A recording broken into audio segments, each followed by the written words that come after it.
What if there was a place where the spirits demanded blood, where souls could be stolen, and where even death offered no escape?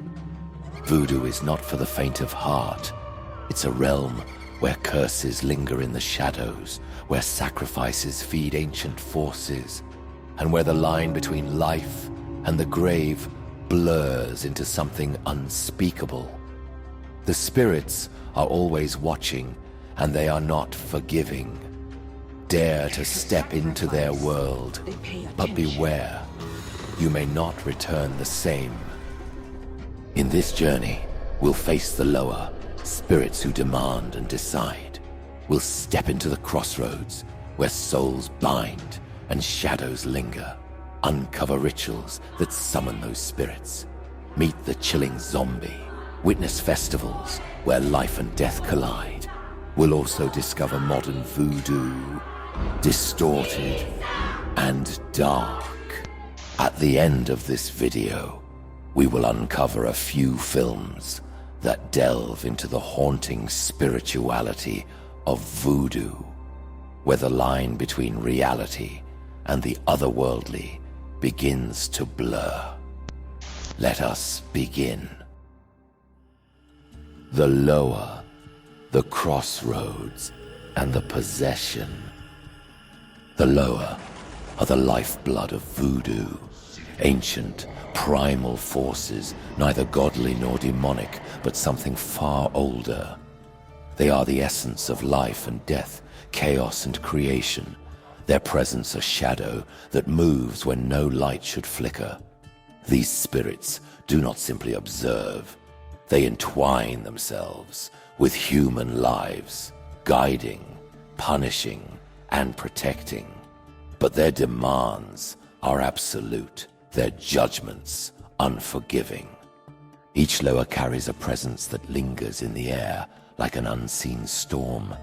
Ezili Danto, the spirit of love, exudes beauty and desire, but her tears never stop flowing, her sorrow cutting as deep as the blade of a scorned lover. Ogoun, the warrior, radiates unyielding strength, but his fury burns too hot, leaving ash and ruin in his wake.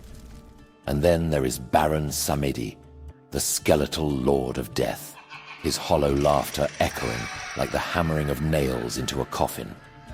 He reminds all that no soul escapes his grasp. In the end, devotees who dare call upon the lower do so with trembling reverence, knowing the spirits demand total submission. Through rituals, dreams, and possessions, bonds are forged, but at a price. During ceremonies, the air grows thick with an electric charge, a palpable tension as the lower descend and possess the bodies of devotees. We will delve much deeper into captivating symbols and deep spiritual rituals of voodoo later in this video. But let me ask you this: would you risk being possessed by something ancient and primal to gain what you desire most? The lower demand offerings, sweet perfume for Ezuli, rum and cigars for Baron Samedi, iron tools for Ogoun, and they demand respect. A forgotten offering, a slight misstep in ritual, and their anger will come swiftly. Misfortune, illness, or worse, will follow those who neglect their obligations. They are not bound by human morality. They are forces of nature, and nature is neither kind nor cruel. It simply is.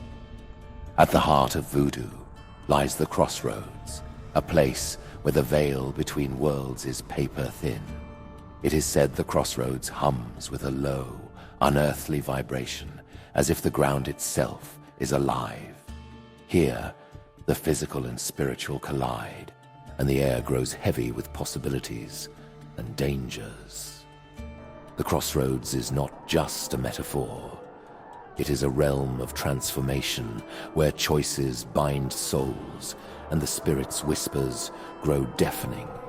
Standing as the gatekeeper of this eerie junction is Papa Legba, a figure as enigmatic as the space he guards. With his wide-brimmed hat and crooked cane, he smiles warmly, but there is something unsettling in his gaze, as though he sees straight through your flesh to the very essence of your being. Papa Legba holds the keys to the spiritual realm. Without his blessing, no spirit will answer your call, and no lower will step forward. But he is not to be underestimated. His playful demeanor masks a power that can unravel the soul.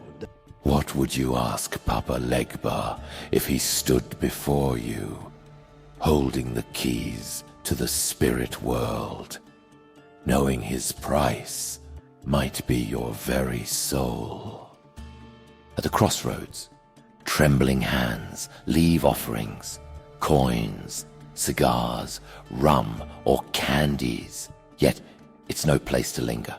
Restless spirits roam, bound by their choices. Whispers grow louder, voices just out of reach.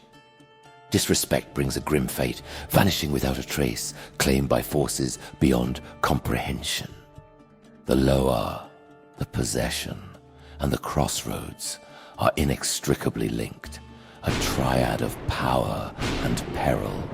To invoke the lower is to open yourself to the unknown. To stand at the crossroads is to face the edge of reality itself. And to be possessed is to know, if only briefly, what it is to touch the abyss. But remember, once the spirits enter your life, they do not leave quietly. The shadows watch, the whispers grow, and the line between your soul and theirs begins to blur.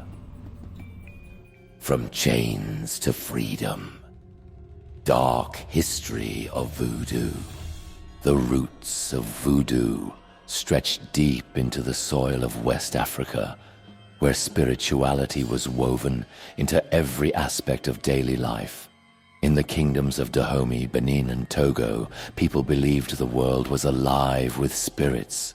Trees, rivers, and animals carried divine energy, and ancestors watched over their descendants from the spiritual realm. The lower acted as intermediaries, bridging the gap between humans and the supreme creator. The exact origins remain shrouded in mystery, but by 500 to 1000 CE, these ancient practices had already taken root, their whispers echoing through the shadows of time. When the transatlantic slave trade began the early 1500s, millions of Africans were torn from their homes and forced into brutal servitude. Stripped of their land, language, and families, the enslaved clung to their faith as a source of strength and resistance.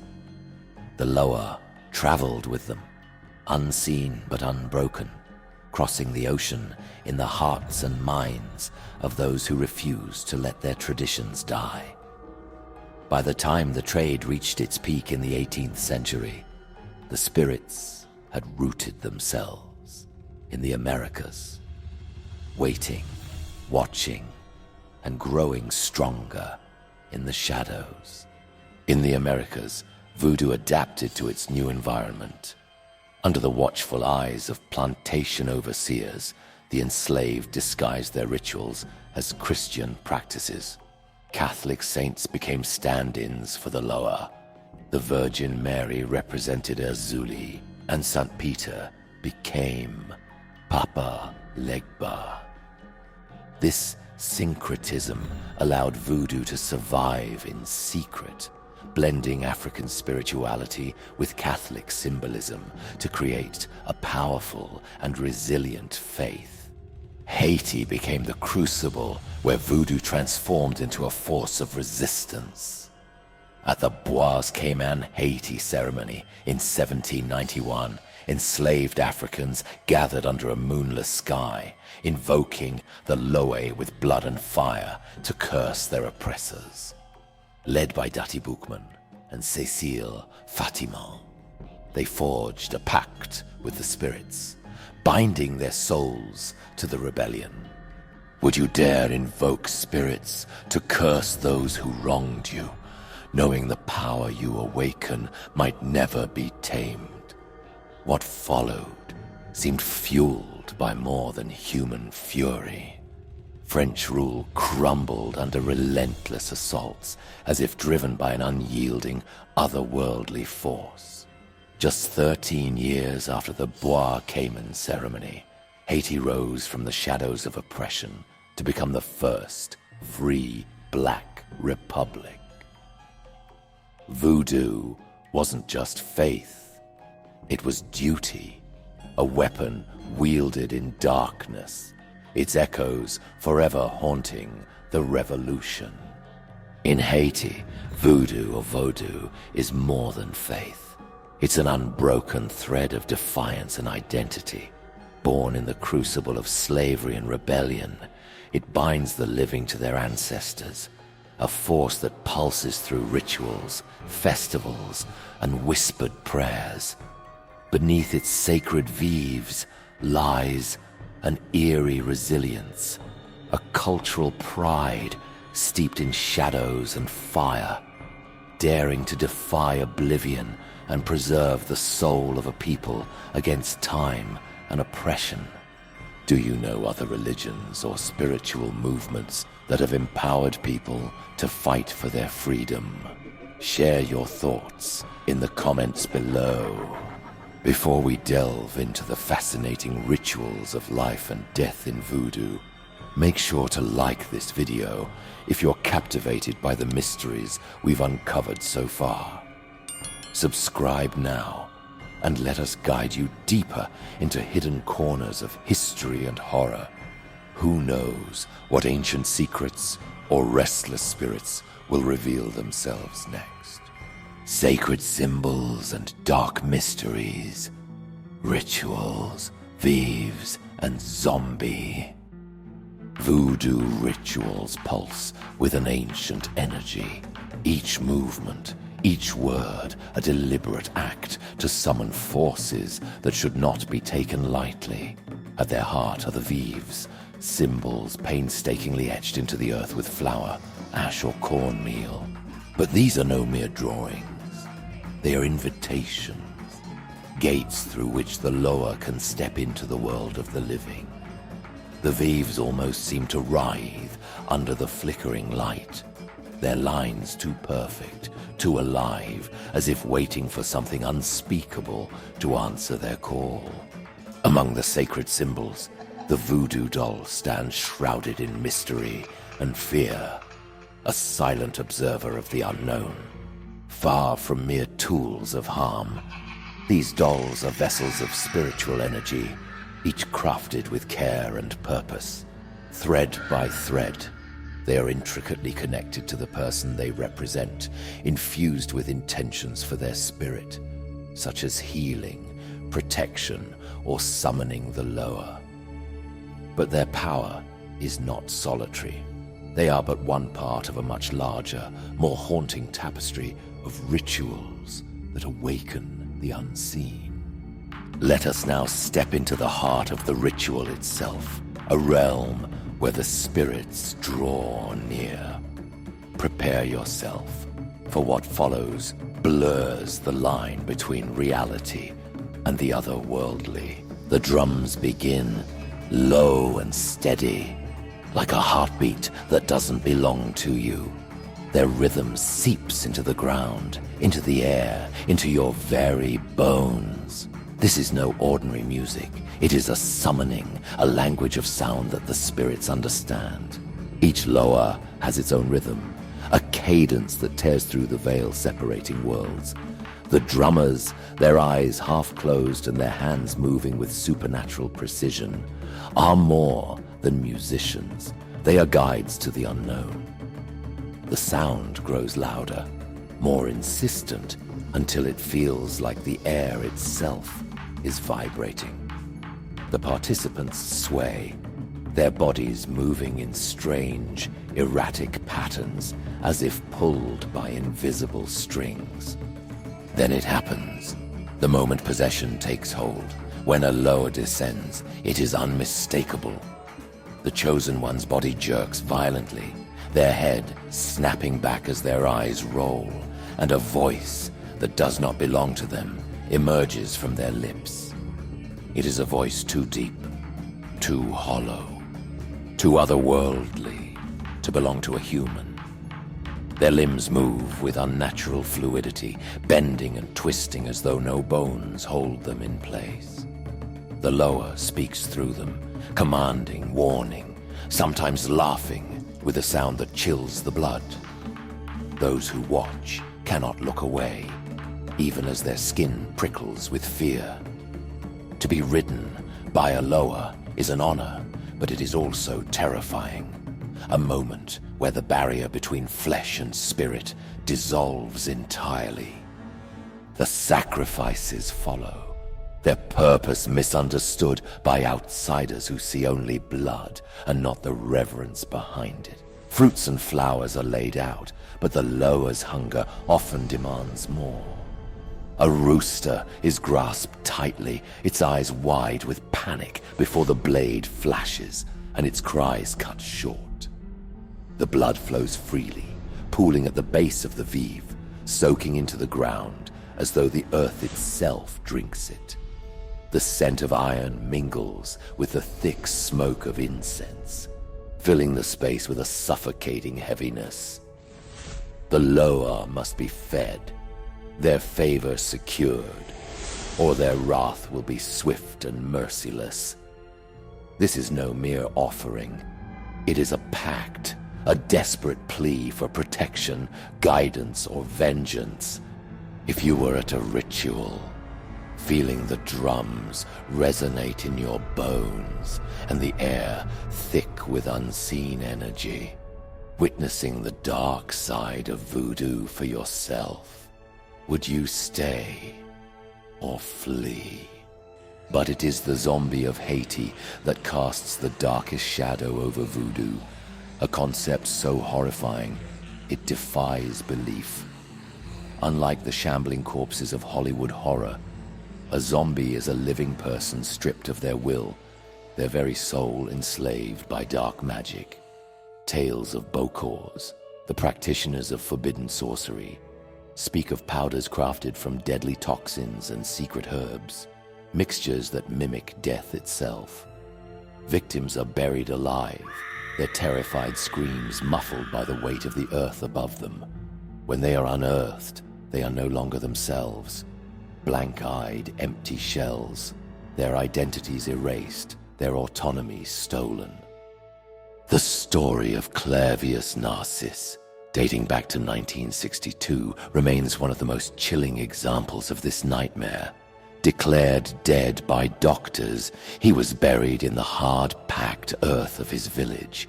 18 years later, he returned, wandering aimlessly, his eyes hollow and his mind shattered. He claimed to have been turned into a zombie, enslaved by a dark voodoo sorcerer and forced to labor in silence, his will stripped away. His tale is a grim reminder that in voodoo, even death cannot guarantee escape. In the world of voodoo, the line between life and death, between freedom and enslavement, is razor thin. Every ritual is a step into the unknown. Every act a gamble with forces that do not forgive. The veves twist, the drums echo, the lower descend. And somewhere, just beyond the edge of understanding, something watches. Something waits. Later in this video, we'll reveal how ancient rituals and symbols have been twisted, misused, and stripped of their meaning in the modern world. But before we get there, let's delve into the festivals of voodoo, haunting celebrations where the living and the dead converge in a dance of shadows and spirits, dances of life and death, festivals of the living and the dead. Voodoo festivals are not mere gatherings. They are thresholds where the living and the dead converge, and where every flickering candle casts shadows too deep to be natural. The air hums with a weight that presses against your chest, and the drum beats feel like they come from somewhere far beyond the earthly. The spirits are not just invited, they are there, watching, weighing, and waiting. Fête Gede, held each November, is perhaps the most unnerving. Cemeteries come alive with skull-painted faces and offerings of rum and raw meat, left at cracked tombs for the Gede spirits. Laughter rises into the night, but it's not entirely human. It is said the spirits laugh with the living, their voices weaving into the celebration. As the drumming crescendos, the air becomes electric. Possession strikes, and the lower, led by the macabre Baron Samedi, seize their chosen. Those possessed twist and writhe, their bodies moving unnaturally, their voices thick with cryptic warnings or chilling laughter that carries the weight of the grave. In these moments, the boundary between life and death doesn't just blur, it vanishes. Other celebrations honor the lower with equally unnerving rituals. Ceremonies for fiery spirits like Ogoun use flames to cleanse and test, with participants passing through fire as the light dances like something alive. The feast of Agwe takes to the water, where small boats laden with offerings are cast adrift under an eerie moon. If Agwe is displeased, the sea stirs unnaturally, the waves rising as if to consume more than what was offered. Masks and costumes are worn to summon or shield against the spirits, their hollow eyes staring into the darkness. Those who wear them often report strange sensations, as if the masks themselves carry a fragment of the lower's presence. The line between human and spirit blurs, until the wearer can no longer tell which side they stand on. These festivals are fragile dances with the unseen, where every drumbeat and offering seeks to appease the lower. The spirits are as unpredictable as nature itself, and a single misstep can turn blessings into curses. Beneath the joy of celebration lies a constant tension, a reminder that the primal forces of nature and spirit are entwined, demanding both respect and fear. As we move to the next chapter, we'll uncover how nature's raw, untamed power is deeply interwoven with voodoo's essence. The healing touch of spirits and nature's power. Voodoo healing is not just a remedy. It is a plunge into the depths of the unknown, where shadows coil and unseen forces claw at the edges of the soul. Illness is often a sign that something malevolent has latched onto a person's essence, dragging them toward darkness. Healing is no simple act of compassion. It is a dangerous confrontation with forces unwilling to let go. Hungans, priests and mambos, priestesses, act as intermediaries, their knowledge steeped in ancient secrets and the grim consequences of failure. The plants they use hum with eerie energy, their power drawn from whispers of the spirits. These herbs and roots are gathered under strict rituals, often at night, when the veil is thinnest and the forest feels alive with unseen eyes.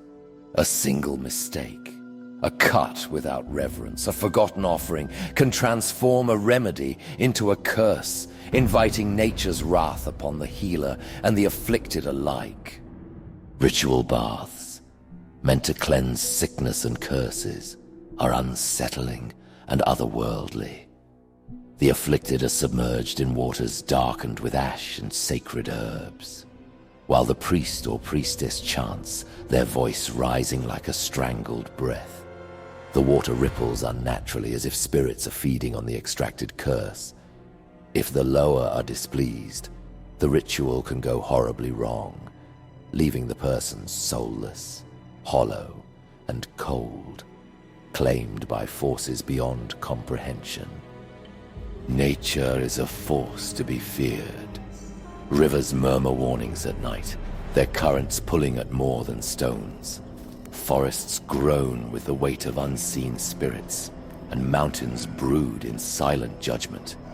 To disturb these sacred spaces is to risk vanishing forever, or returning with hollow eyes and a fractured mind. Even the act of plucking an herb without permission can awaken something that will never forgive. In voodoo, healing is never a simple act. It's a delicate negotiation with forces unseen, where the outcome is never guaranteed. It demands unwavering focus, deep reverence, and an acceptance of the risks involved. For those who seek it, healing offers not just relief, but a profound connection to the spirits. A reminder that balance must be upheld in all things. The Distorted Mirror, Westernized Voodoo and its legacy. Voodoo lives in the shadows, guarded by those who dare to walk its blurred line between the sacred and the forbidden. Figures like Marie Laveau, the fabled voodoo queen of New Orleans, stand as haunting testaments to its power. Laveau was no ordinary woman. Her presence cast a chill even on those she comforted. Her rituals were whispered about in the dark, her name uttered with both reverence and dread. Even now, her spirit is said to linger, watching as her name is distorted into myth.